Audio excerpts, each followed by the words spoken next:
Seigneur bénisse. Bwana mbariki. Prenons Apocalypse 6, Tuchukue Ufunuo 6, partie du verset 12. tuanzie mstari wa 12. J'ai regardé quand il ouvrit le 6e sceau, il y eut un grand tremblement de terre.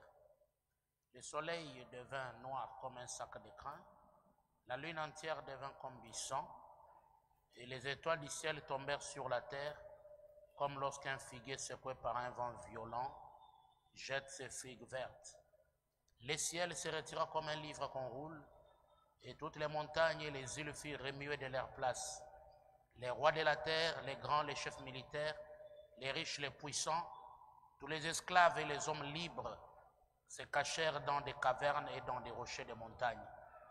Et ils disaient aux montagnes et aux rochers, tombez sur nous et cache-nous devant la face de celui qui est assis sur le trône et devant la colère de l'agneau. Car le grand jour de sa colère est venu et qui peut subsister. Prions. Dieu Tout-Puissant, bénis ta parole dans nos cœurs. Le grand Seigneur, enseigne ton peuple. Parce qu'il est écrit, ils seront enseignés de Dieu seul. Laisse qu'alors, Père, tu puisses bénir cette parole dans nos cœurs et que la parole guérisse même les malades. Au nom de Jésus-Christ, notre Sauveur. Amen. Vous pouvez vous asseoir. Nous étions en train de parler du 6e sceau. Et nous avions montré d'entrée de jeu les mystères d'intervalle.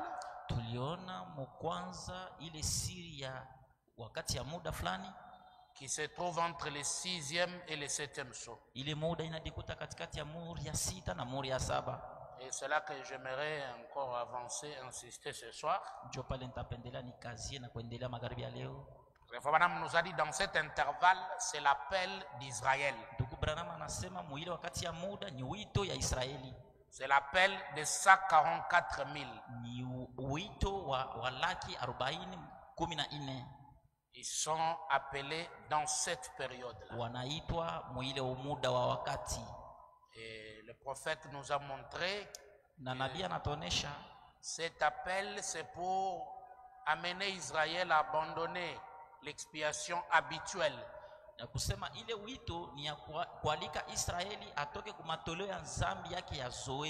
Et pour aller vers la véritable expiation. Et le prophète nous a dit, le fait des trompettes descend, il dit au même moment. À la même trompette. Au même sceau. C'est là que le 7e ange, avec son message, appelle aussi un peuple à sortir de la tradition pentecôtiste, de la tradition du monde, pour aller à la véritable expiation.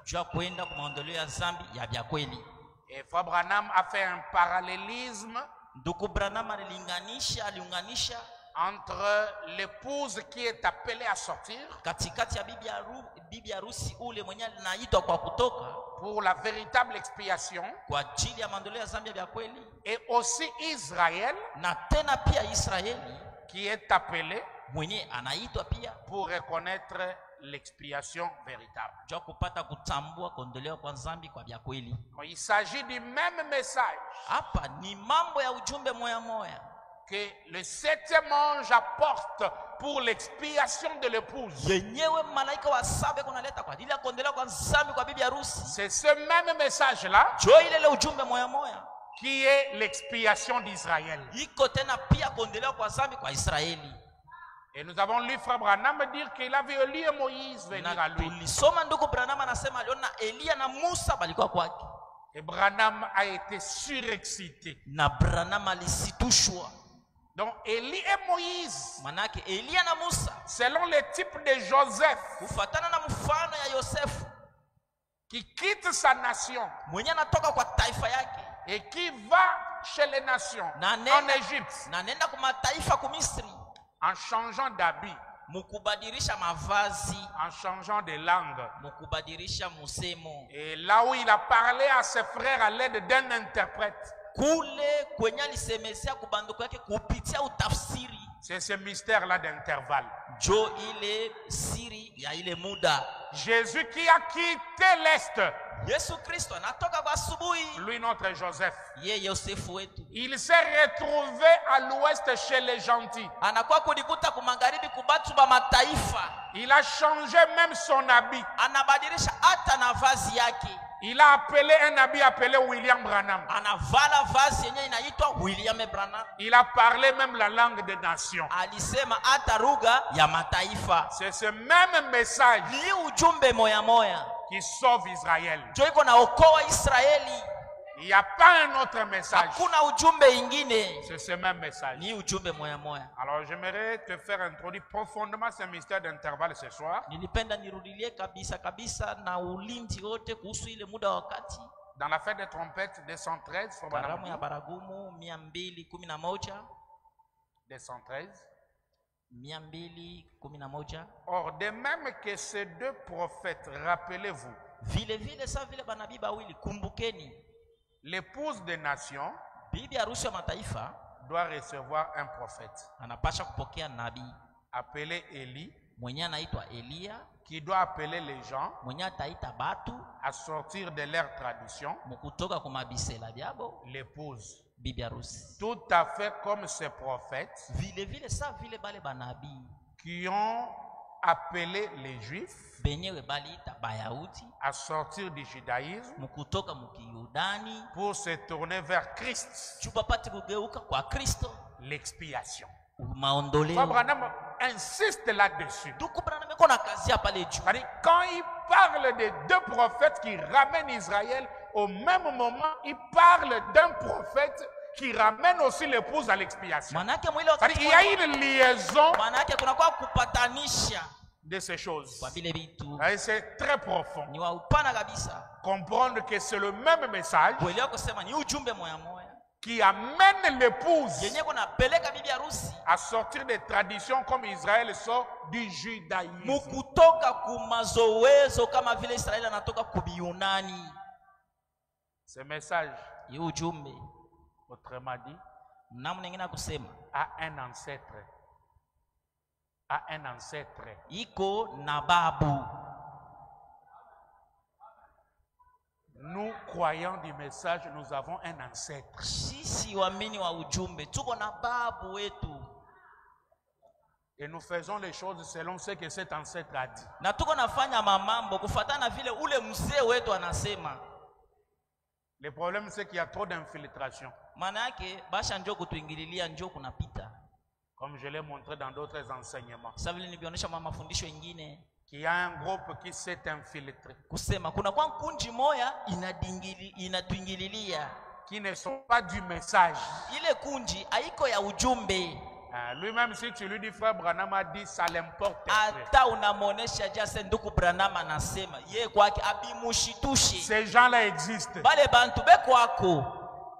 Mais le but du message, c'est de sortir les gens des traditions. Lakini fukuzio ya ujumbe ni kutosha bantu kumazoezo. Tradition, c'est une habitude qui n'est pas la parole. Zoezo ni bisela bile benya abiko neno. Mais tellement on est habitué avec ça, Lakini saa vile tushabizoea sana. on s'y accroche, ça devient comme si c'est ça la chose. Tunambatana nabyo inakuwa saa vile vile ndio yenyewe ukweli. Mais Branham est venu Lakini Branham alikuya nous sortir de ces choses. kututosha mubile bintu. Tout ce que le message n'a pas dit n'existe pas. Bile byote mujumba shikuseme habikalake eko. Donc le septième ange, son message, Malaika wa saba sortir des traditions. ujumbe yake ni kutoka kumabisela. Abandonner tout ce qu'un tel père a dit. Kuacha bile byote babangu njo alisemaka.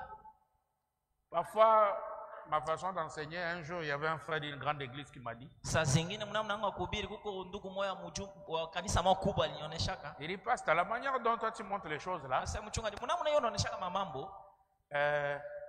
les gens n'auront pas beaucoup confiance en toi parce que tu les amènes beaucoup à Frère Branham. Asema mnamna leo unaletaka mambo bantu ba mingi abata kutumainia juu unabapeleka sana kwa ndugu Branham. Nous dans notre église, même si Frère Branham a dit, Shimu kanisa yetu letu hata ndugu Branham anjua alisema. mais on doit écouter notre pasteur le dire. Lakini shie mbele tunachungaga mchungaji wetu aseme. Même si tu me montres une écriture, si mon pasteur n'a pas dit, hata kama unanionyesha andiko ndugu Branham anasema lakini mchungaji wangu ashaisoma, je ne croirais pas. Sitaaminiaka. Je lui ai dit, frère, désormais, toi et moi, ndugu, kwanzia leo mimi na wewe on ne parlera plus du message. hatutasumbuliaka tena mambo ya ndugu Branham anasema. Parlons d'autre chose. Tuanze kusumbulia mambo ingine. Je le répète. Mimi narudilia tena. Racheté Omeonga est pasteur de fellowship. Racheté Omeonga ni mchungaji wa fellowship. Je ne suis pas encore parti sous l'arbre, je suis encore pasteur. Mimi shaenda kwanza chini ya muti, ningali mchungaji. Mais je vous dis, na nionyesha hivi. Une citation de Frère Branham andiko moya ndugu Branham est plus que ton pasteur. Inazidia mchungaji wako. Non, il faut le dire. Tunapaswa kubisema vile. Pour sortir les gens des traditions. Juu ya kutosha bantu ku mazoezo. Un pasteur, c'est un frère. Mchungaji naye ni ndugu. S'il faut parler avec lui, parlez avec lui. Kama inapaswa useme naye, sema naye. Va droit, pose-lui la question. Il n'a pas un revolver pour te tuer. Wende moja kwa moja umuulize. Hana na bunduki ya kukupika. Mais les gens sont habitués avec des traditions de ne pas approcher des pasteurs. Lakini batu basha kubakia mubisela, basha kuzoea bisela bile bya shipo kusogelea bachungaji. Les pasteurs, on a peur de lui mais on les critique à côté. Mchungaji tuko naye boka lakini hapa mushimangaki. On les critique à côté. Bana mushimanga kumpembeni. Mais on a peur de l'approcher. Lakini beko na boka ya kupambana naye. Ce sont des traditions. Ni bisela. Le message donne la liberté. Ujumbe inaleta uru. Parce qu'en allant vers la personne, parler avec lui, tu n'as pas péché. Kwa sababu mkwenda kuongea na mtu au yafanya zambi. Mais quand il les critique à côté, c'est ça le péché. Mwili wakati unaanza kumshimanga kumpembeni, John zambi.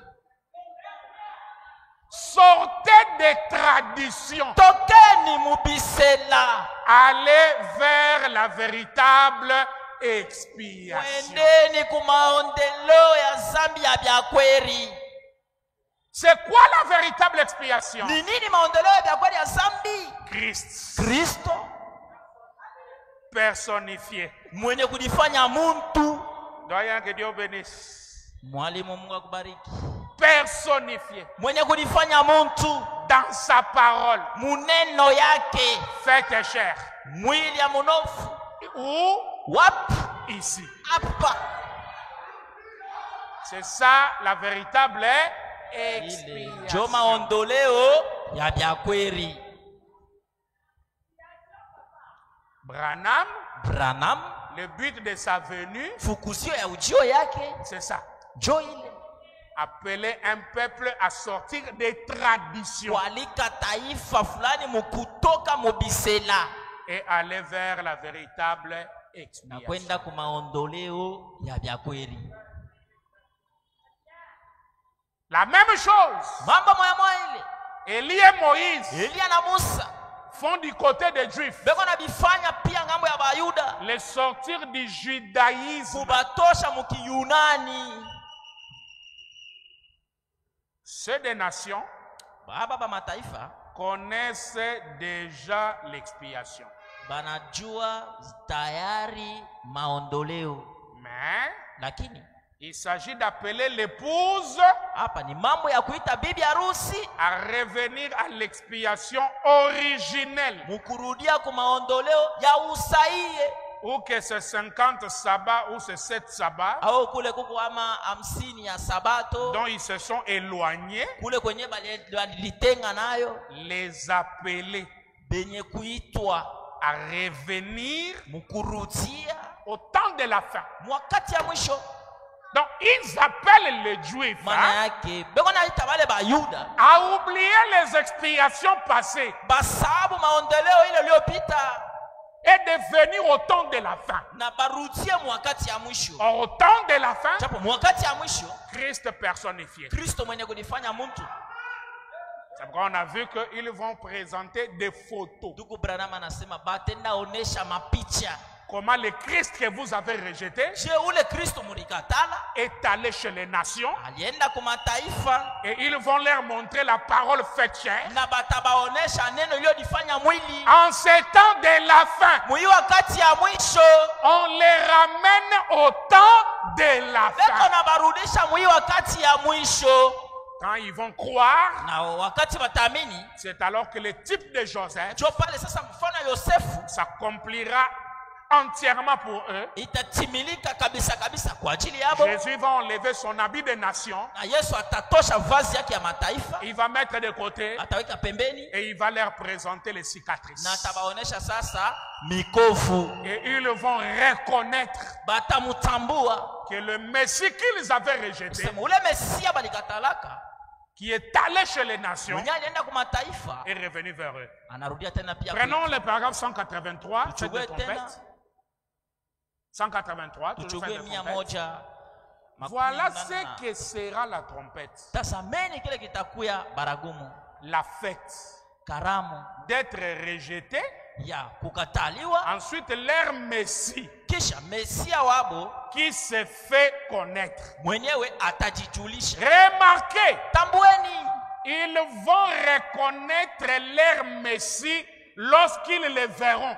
batatambua Mesia wabo mwila wakati batamona. Suivez bien. Mfate mzuri, Il viendra avec puissance. atakuya na uwezo. Cette fois-ci, Hii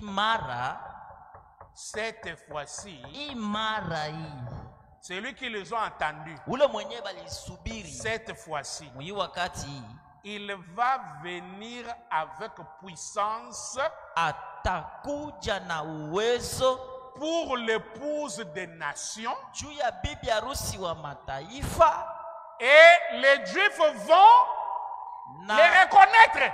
na Wayuda wa Amen. tamutambua. Amina.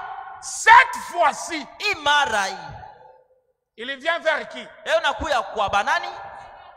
Vers l'épouse des Kwa nations. bibi harusi wa mataifa. Et les Juifs vont faire quoi?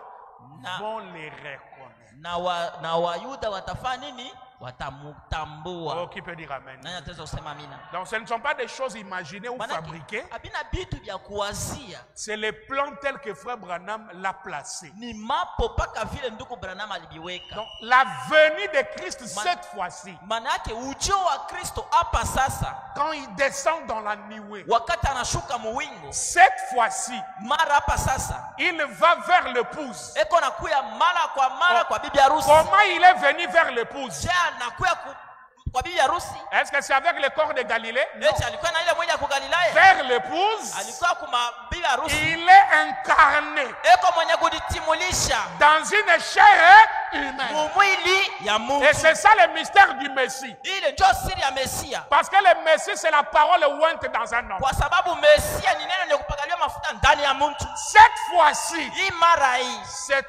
il mara vient vers l'épouse des eko nations. nakuya kwa bibi harusi wa mataifa. Et Israël va faire quoi? Na Israeli Va atafanya les reconnaître. atamutambua. C'est ça l'intervalle. Ile ndio muda wa wakati, Parce qu'on parle de l'intervalle. kwa sababu tuko nasemezea C'est- muda. L'intervalle, c'est comme un trait d'union. Muda iko sawa vile kitu cha kuunganisha, À quelque chose qui lie deux temps ou deux personnes ou deux choses. kitu sawa vile kiko naunganisha au mankunji mbili au bitu biwili. Or, dans cet intervalle-là, Manake mwile wakati ya muda c'est le Messie qui visite les nations. ni Mesia ndio kunatembelea mataifa Vers l'épouse. kwa bibi harusi, Mais comme c'est l'intervalle, c'est un trait d'union. lakini sawa vile ni muda, ni kitu cha kuunganisha. Israël les reconnaît d'abord sous cette forme-là. Israeli atamutambua kwanza kupitia ile umbo ile. Qui peut dire Amen? Amina. La façon dont il va se présenter Namna ile avec, atalitambulisha kwabo avec des cicatrices, na manikovu. là l'épouse n'est plus là. L'épouse n'est plus là. Pale bibi harusi asitakuwako tena. Oui, monsieur. Ndio jamani, les Juifs vont les reconnaître. Wayuda Et watamtambua. après ils diront où as-tu reçu tes blessures et tout ça. Nasema na mamikovu na vingine na vile. Le sixième sceau, Muri ya sita. paragraphe 105. Fungu yake ya 105. Alors, après l'appel des 144 000 Kisha wito wa walaki 44 que nous allons aborder ce soir ile yenyewe tutasemezea magharibi ya leo et demain, na kesho, et c'est entre le 6e et le 7e sceau ni katikati ya muri ya 6 na muri ya 7 que les 144 000 sont appelés.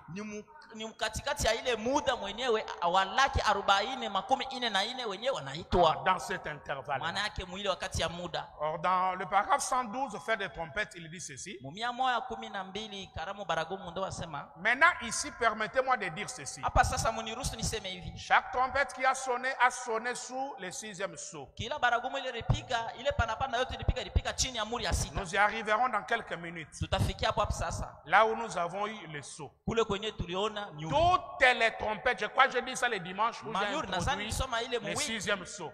Usu muri ya 6.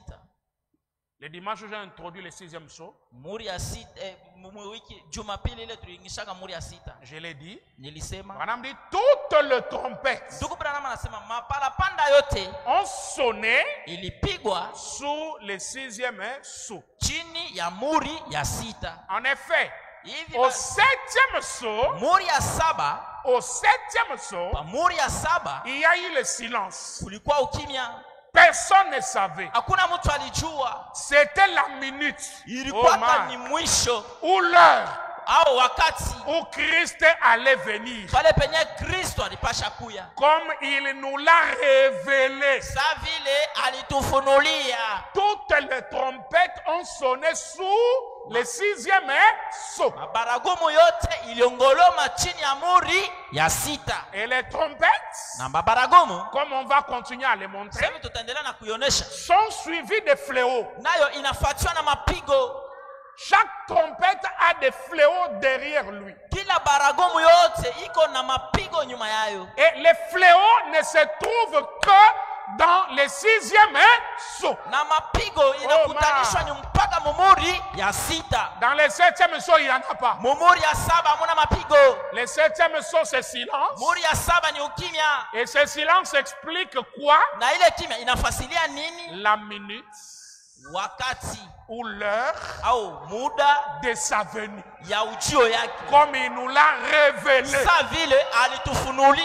Nous connaissons le mystère de la minute et de l'heure de sa venue parce que le 7e sceau est révélé. Tunajua siri ya wakati na muda ya ujio yake, maana yake muri ya 7 ishafunuliwa. Qui peut dire amen? Nani anaweza sema amina? Nous sommes dans le 7e sceau. Tuko mumuri ya 7. Et je le répète. Na mimi narudilia tena. Quelqu'un dans le 7e sceau, les fléaux ne peuvent pas le toucher. Mtu kama yuko ndani ya muri ya 7 mapigo haiwezi mpata. Qui peut dire amen? Nani anaweza sema amina? C'est pourquoi Branham dit tous les autres sceaux n'étaient pas mon problème. Yalikuwa mambo yangu. Les sceaux Mori qui m'a intrigué toute ma vie, yenyewe ilinivuta mashangu yote mzima. C'était le 7e sceau. Ilikuwa ni muri ya 7. Parce que le 7e sceau, muri ya 7 c'est le sceau de sa venue. Ni muri ya ujio yake. Qui peut dire alléluia? Sema alléluia. Toutes les trompettes ont sonné sous le 6e sceau. Mabaragumu yote ilipika chini ya muri ya 6. Lors de la persécution des Juifs, wakati ya kusulubishwa kwa Wayuda, la grande tribulation, ile mateso kubwa, la période appelée la détresse de Jacob, muda iliitwa mateso ya Yakobo. Comme va entrer en ça vendredi peut-être. Tutengia muile siku ya 5 Mungu akitaka. Cette grande période de la détresse de Jacob, muile muda kubwa ya mateso ya Yakobo, c'est le crépitement des trompettes et des fléaux. Ilikuwa ni kupasuka kwa mabaragumu na Je prends paragraphe 116. Faites des trompettes 116.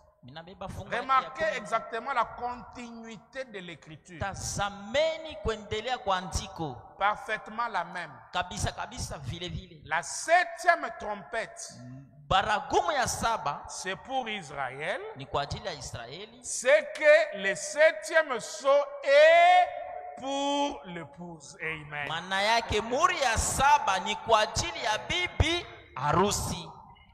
En fait, Mkusema leur 7e trompette qui scelle Israël n'est rien d'autre que le 7e sceau de l'épouse. baragumu yabo ya saba yenye iko natia muri Israeli haina kitu kingine pasipo muri ya saba. Parce que kwa ajili ya Élie bibi et harusi. Moïse n'ont pas un message. Kwa sababu Elia na Musa bo abana na ujumbe.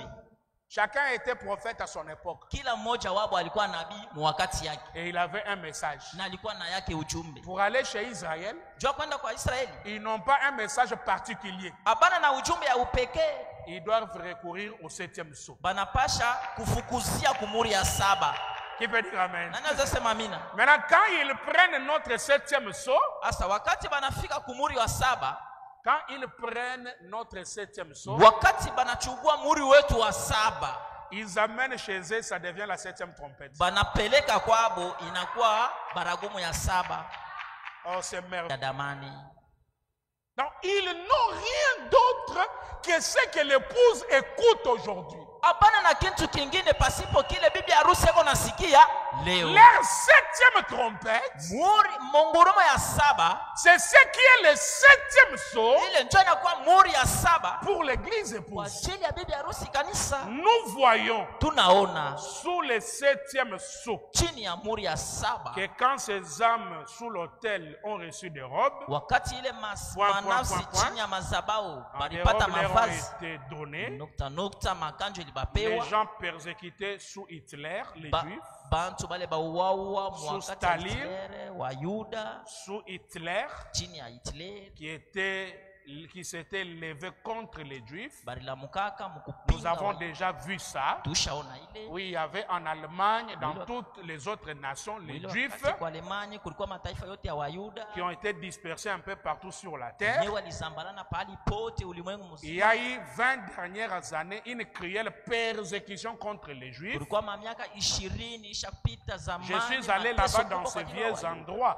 où Na on bali- brûlait leur corps, na balena mafasi ya zamani kwa ajili ya kuchoma où miili on les yao. incinérait. Na balibachinja On bana utilisait bachoma. leurs cendres pour fertiliser le sol. Balianza Les kutumikisha damu enfants yao kwa juifs, ajili des ya ku- femmes et tout. na bantu wa Yahudi na wanamke Puis ils na essaient vitu de vingine. nier cela. Kisha wakaanza Il y a eu une persécution systématique contre Israël. huko mateso yenye ya namna moja sio Parce kusikueleweka que kuhusu c'était Israeli. le temps Kwa sababu ilikuwa ni wakati où il a été appelé à revenir à l'expiation. juu, ilikuwa ni wakati yenye aliitwa apate kutoka kumaondoleo. Il est encore sous l'expiation d'un agneau naturel. Eko tangariko tena chini ya maondoleo ya mwana kondoo wa kiasili. C'est le vrai agneau de Dieu qui est l'expiation. Ni mwana kondoo wa bya kweli wa Mungu njo mwenye kuwa maondoleo yabo. Mais il l'a rejeté. Lakini alikatala Et depuis, na tango pale le sang est sur lui. damu iko juu yake. Remarquez. Tambueni, Préparez les gens comme c'est parfait. tengenezeni watu savi huyu mkamilifu. La 7e trompette Baragumu ya saba est le 7e sceau. na muri ya saba Alors il concorde parfaitement. sasa inapatana kabisa kabisa. Qui peut dire Alléluia? Anza kusema haleluya. La 7e trompette Baragumu ya saba et le 7e sceau na muri ya saba concorde parfaitement. vinambatana kabisa kabisa. Parce que chez les Juifs jusqu'aujourd'hui, c'est l'agneau naturel. Kwa sababu kwa Yuda mpaka na leo ni mwana kondoo wa kiasili. Mais ils doivent reconnaître la vraie expiation. Lakini banapasha kutambua maondoleo ya vya kweli. Le Christ qui les avait rejetés. Na kule Kristo mwenyewe alikatalaka, Lui, l'expiation vraie. yeye maondoleo ya vya kweli Ils doivent le reconnaître. banapasha Mais kumtambua. comment le reconnaître? Je batamtambua Par le trichement du 7e sceau. kupitia kuingiliwa kwa muri ya saba. Oh, que fait le 7e sceau? Japo muri ya saba inafanya nini? Le 7e sceau ramène Christ sur la terre. Muri ya saba inarudisha Kristo pa budongo. Quelle terre? Budongo kani? La chair humaine. Mwili ya muntu. Qui peut dire amen? Nani anaweza sema amina? Israël doit reconnaître ça. Israeli anapasha kutambua ile. Septième trompette, oui, monsieur. baragumu ya saba Ils ndio jamani. reconnaissent Malachie 4. Batatambua Malakia 4. Ils sauront vraiment que Jésus est allé chez les nations. Il a pris la chair de Branham. Banapasha kujua kusema Mais c'est ça la vérité. Na alichukua mwili ya Branham. Jo ukweli. On va leur dire ça. Batabaonesha vile. Une concordance parfaite entre la septième trompette et le septième sceau. Mapatano kamilifu kuhusu muri ya saba na baragumu ya saba. Oh, gloire au Seigneur. Utukufu kwa Bwana. Observez, je suis au paragraphe 141, fête de trompette. Angalieni niko musura yake ya 100. Observez cet esprit ecclésiastique qui est délié. Munajua ni Observez tazameni cet esprit ecclésiastique iro ya makanisa qui est délié. yenye ishafunguliwa. Eh bien, 20 ans plus tard, miaka 40 kisha, après cette guerre, kisha hii vita, nous voyons l'esprit ecclésiastique qui est délié.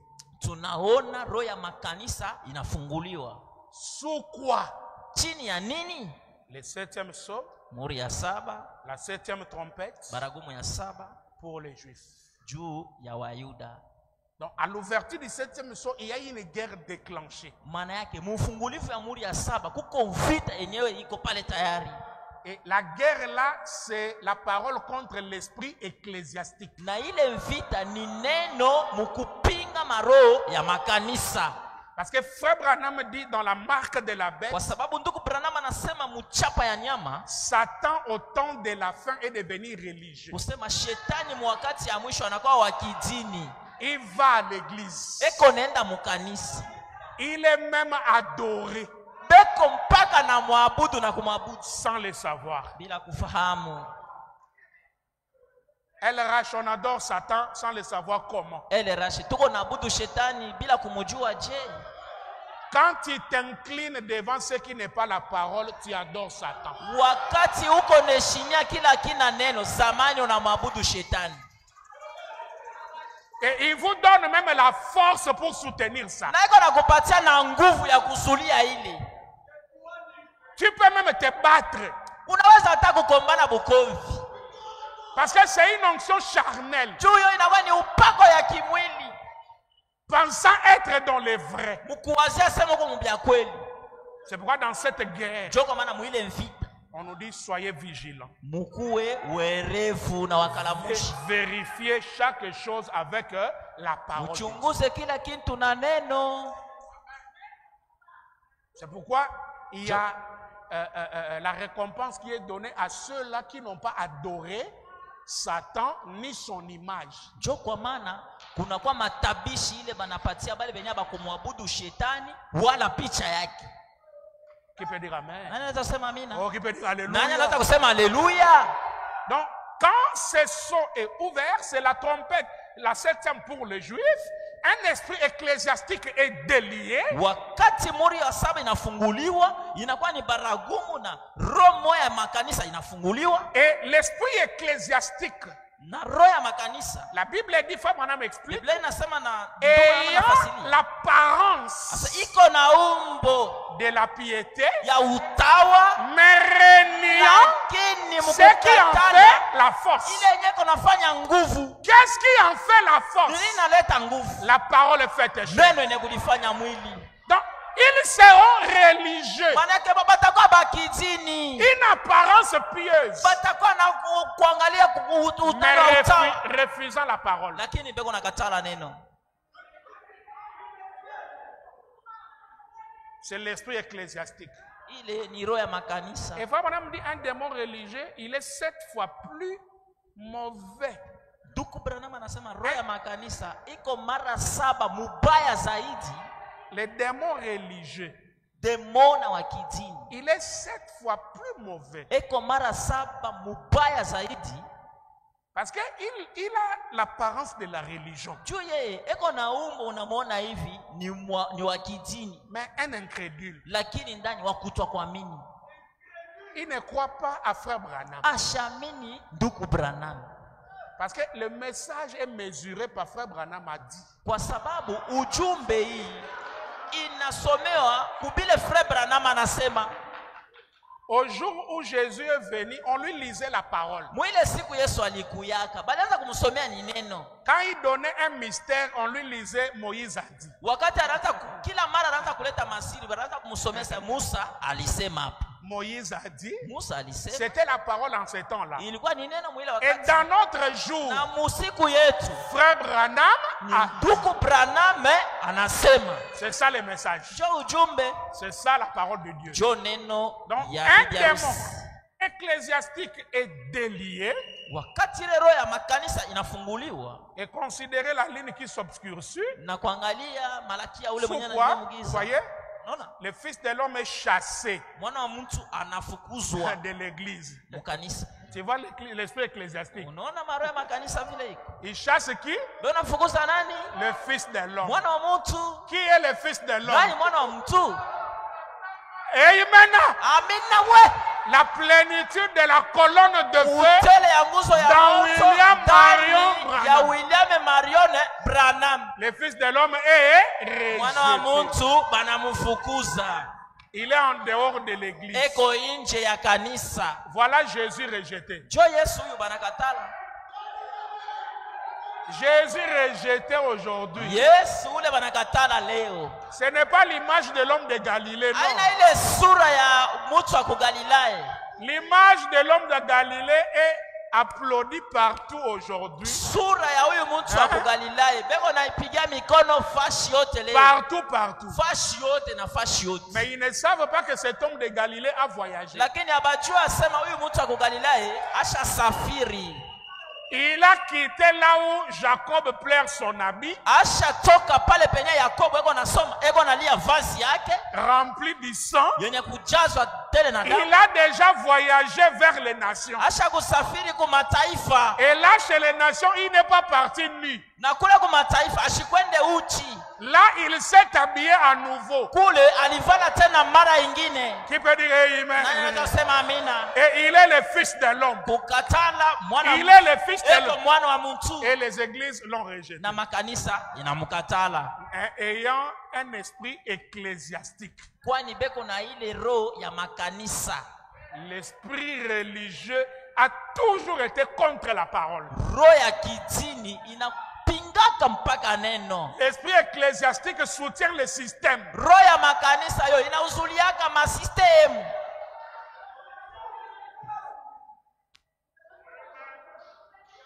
Le mouvement écuménique, Ile mandamano ya ekumeni, le Conseil mondial des églises ile kikosi ya ulimwengu ya a makanisa entraîné les hommes.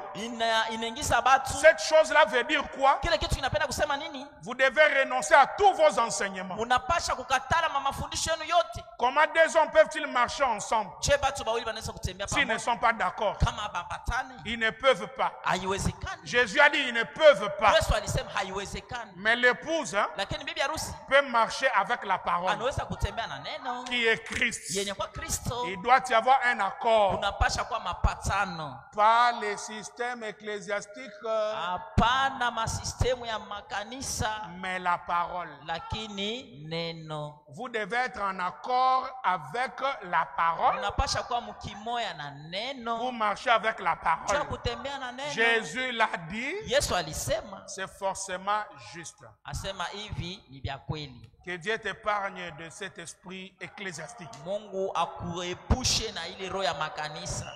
qui t'éloigne du système ecclésiastique, Akuepushe mu masistemu ya makanisa. qui puisse te lier rien qu'à la parole. Akufunge neno bila kuneno yake tu. Rien qu'à la parole. Neno kwa neno tu. Alors je prends Sana chugua reconnaître votre jour tambua siku yako et son message, na ujumbe yake. paragraphe 63, Fungu yake ya 63. avant de terminer. Mina kwa karibu kumaliza. Ils sont dans leur pays, ils avaient été dispersés, Beko mwinchi aveuglés, abo balisambalanaka. et maintenant, Na sasa ils sont rassemblés. basha kutani Et basha tout ça, na ile yote c'était sous ce sixième sceau, ilikuwa ni chini ya muri ya 6. l'air 7 trompettes. Ile mabaragumu yabo 7 Elle a sonné pour les rassembler. na iliongoloma kwa ajili ya kubakusanisha. La sixième trompette. Baragumu ya 6. lors de la fin de la Deuxième Guerre mondiale, mwakati ya kumalizika kwa vita ya ulimwengu ya Sion pili, était né à nouveau. Sioni alizalika mara ingine. Toutes les nations ont déclaré la naissance de Sion. Mataifa yote ilitangaza kuzalika kwa Ce Sayuni. peuple a beaucoup souffert chez autrui. Israeli aliteswa kabisa kwa benyewe. Donnons-leur leur pays. Tumupatieni naye nchi. Et ils sont retournés chez eux. Na balirudia. Et Branham dit même quand ils montaient des avions, ils disaient nous rentrons chez nous pour aller voir le Messie. Branham anasema tamu ile wakati walianza kupanda mandege za hanga walianza kusema tunarudia kwetu. Non, quand Israël montait les avions pour retourner. Kwa ajili wakati Israeli alianza kupanda mandege kwa ajili ya kurudia, anaanza kusema nous rentrons chez nous. Sasa tunarudia kwetu pour aller voir le Messie. Juu twende tupate kumuona Mesia. Donc c'était cette sixième trompette qui rassemblait Israël. Manake ilikuwa ni ile baragumu ya sita ndio ilikusanisha Israeli. Après ces tueries de Hitler, de Staline, de Mussolini, de Eichmann et tout consort, ils retournaient chez eux. Suivez. La septième, c'est cette grande trompette dont nous avons parlé dimanche passé. La sixième trompette a sonné sous le sixième sceau, comme notre sixième sceau a été ouvert. Tout s'est passé en même temps. Seulement l'heure, leurs trompettes ont toutes sonné du coup. Alors que pour nous, nous avons eu 2000 ans de la fête de Pentecôte. Ce qui est très intéressant ici, la grande trompette. Frère Branham lit la Bible qui parle de la grande trompette.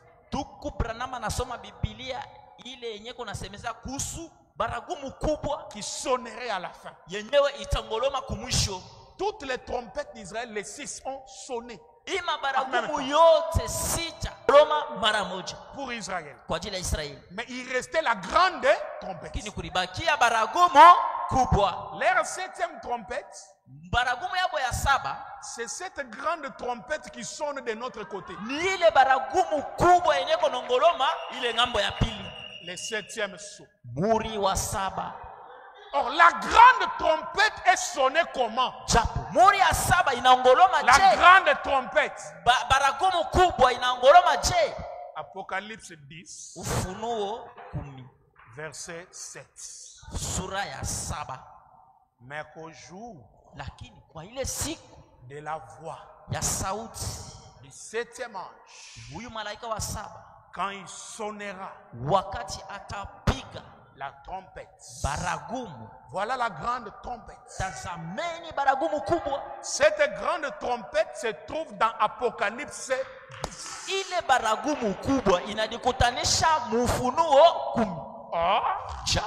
Abraham dit Apocalypse 10 était le septième sceau.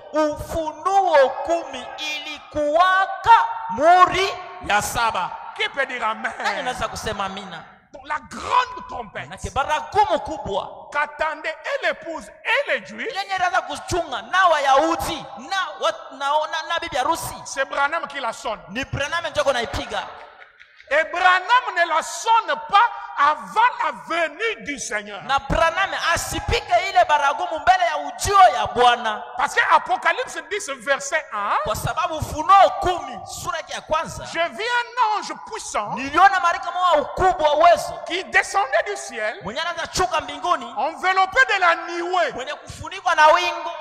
Au-dessus de sa tête, l'arc-en-ciel. Il tenait dans sa main un petit livre ouvert. Il cria d'une voix forte comme rougit un lion. Celui qui descend dans l'Apocalypse dit que c'est un lion. Or le lion, sur le plan zodiacal, c'est la seconde venue. Donc, Apocalypse 10, là où il vient, comme les lions de la tribu de Juda, c'est la seconde venue. Et quand il fait sa descente, le 7e ange aussi fait sa montée. Parce qu'il dit pendant que lui il descendait, moi aussi je montais. Il descendait, moi je montais. Et j'ai pénétré dans la constellation. C'est là que l'ange remarquable a disparu. Lui, oh man. Lui qui avait la torse bombée. Et quand il a disparu, il s'est fondu en Branham. Qui peut dire amen. Et aujourd'hui, Branham a sonné la grande trompette. Et cette grande trompette nous a amené à la véritable expiation. Et c'est cette même grande trompette qui est la 7e pour les Juifs. Est-ce que vous prenez? C'est ça l'intervalle.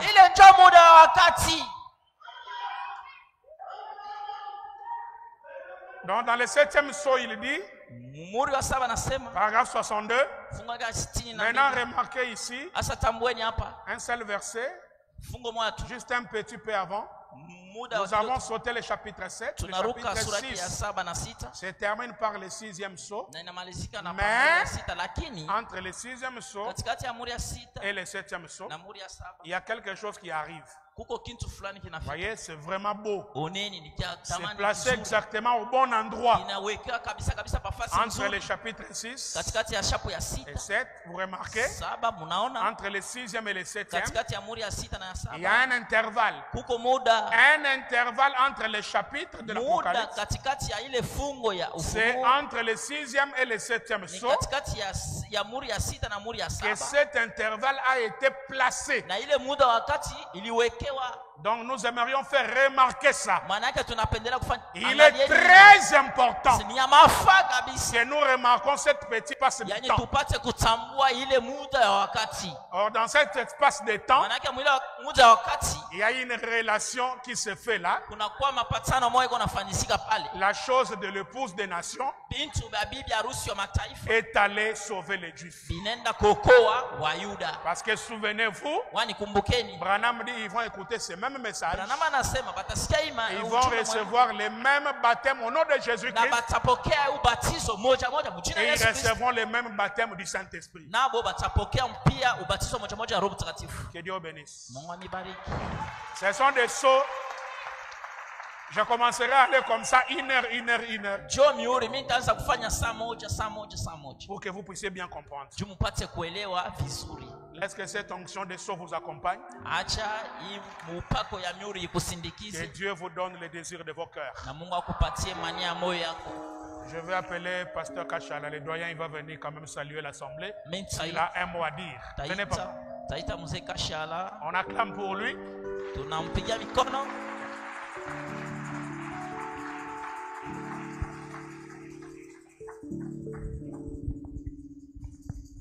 Vous allez interpréter. Laisse-moi lui donner même ça.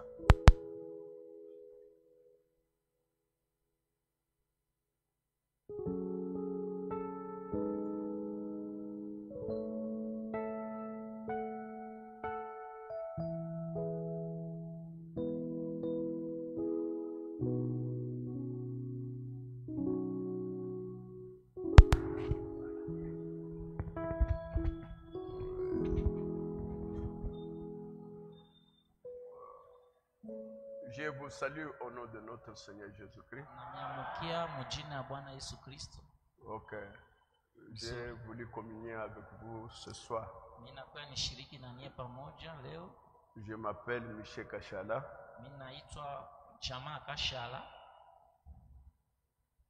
Que Dieu vous bénisse.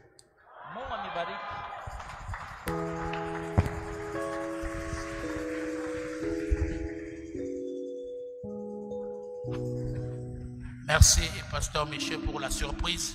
On va se tenir debout. Nous allons prier.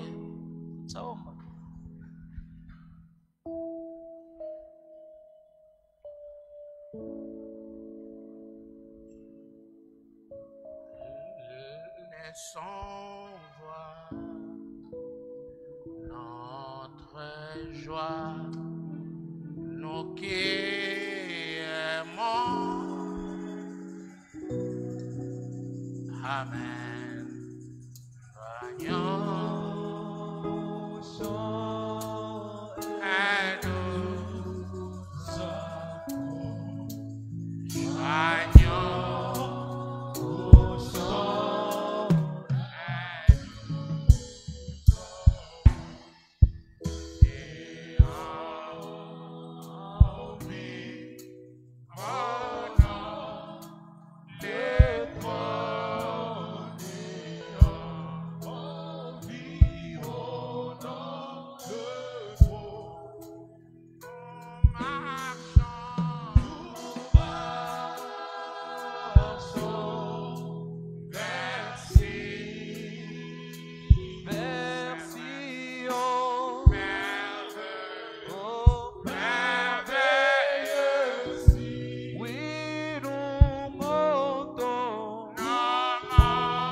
Joignons et nous joignons.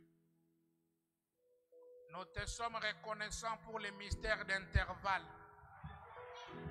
qui se trouvent entre le 6e et le 7e sceau. Nous voulons t'acclamer pour Frère Branham. Nous voulons te glorifier et te dire merci, merci. Merci Seigneur Jésus. Israël a manqué de te reconnaître quand tu es venu pour la première fois dans ce monde. Ils ont rejeté le Messie. Et cela les a coûté cher. Cela les a coûté des persécutions. Cela les a coûté l'extermination, la souffrance, la détresse parmi les nations. Parce qu'ils avaient rejeté le Messie. Mais comme tu les aimes d'un amour éternel, tu as encore un plan pour leur retour. Au travers de la 7e trompette, dans ce 6e sceau, qui est le sceau de la rédemption. Au où nous voyons tous ces programmes étalés, où nous voyons l'importance de cet homme de Malachie 4, qui a été la dernière cartouche de la main de Dieu, dans lequel tu as déversé tout ce qui était resté. Et nous comprenons que ce n'est que notre 7e sceau ici qui va les sauver comme la 7e trompette. Ce n'est que notre grande trompette ici qui a sonné dans Apocalypse 10 qui va leur servir aussi d'appel. Merci pour la révélation, Seigneur Jésus. Nous voulons t'acclamer, nous voulons t'élever. Nous voulons te dire merci, Seigneur Jésus.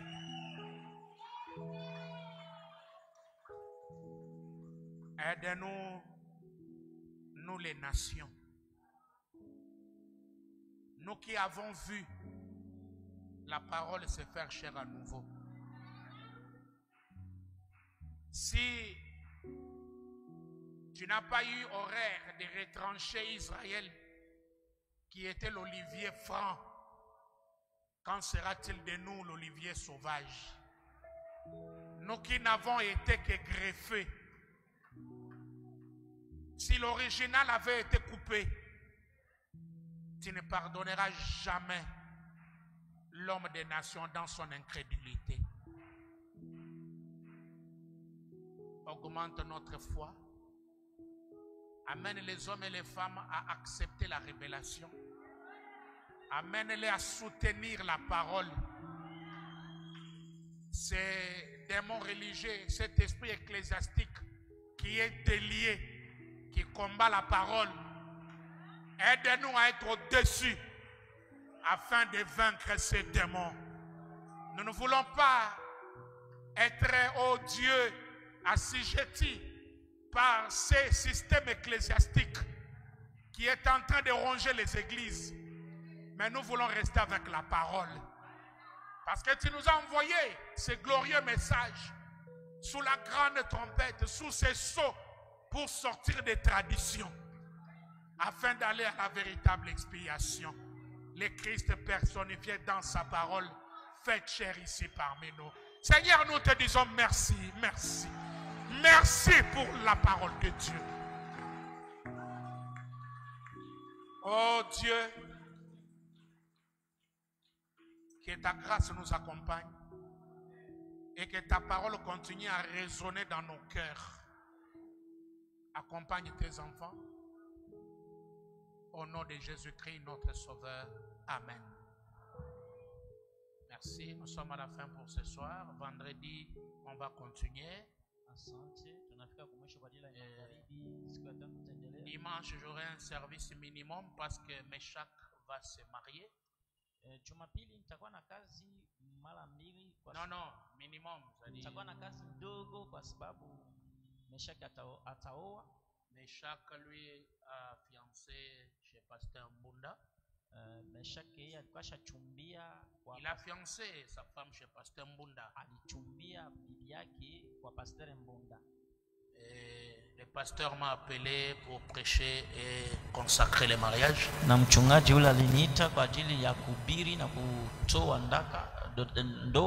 Ça sera le dimanche prochain. C'est un service minimum.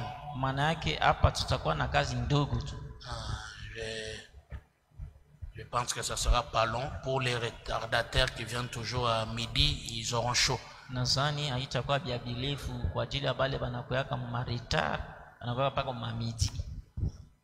sera un problème pour eux. Ça sera un problème pour les retardataires. Et le mercredi, nous serons ici avec Doyen Kashala.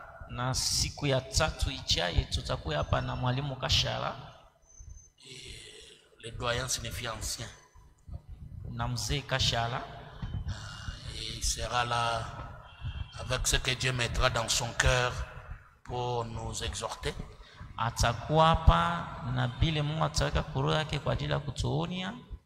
Par rapport à toutes ces démarches que vous êtes en train de faire pour la réconciliation.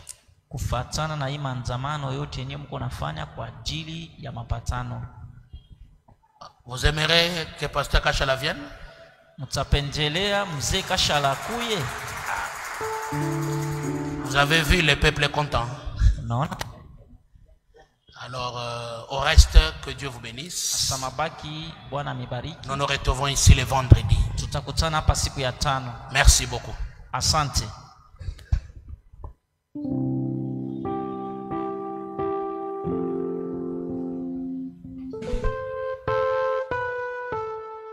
Il est panier.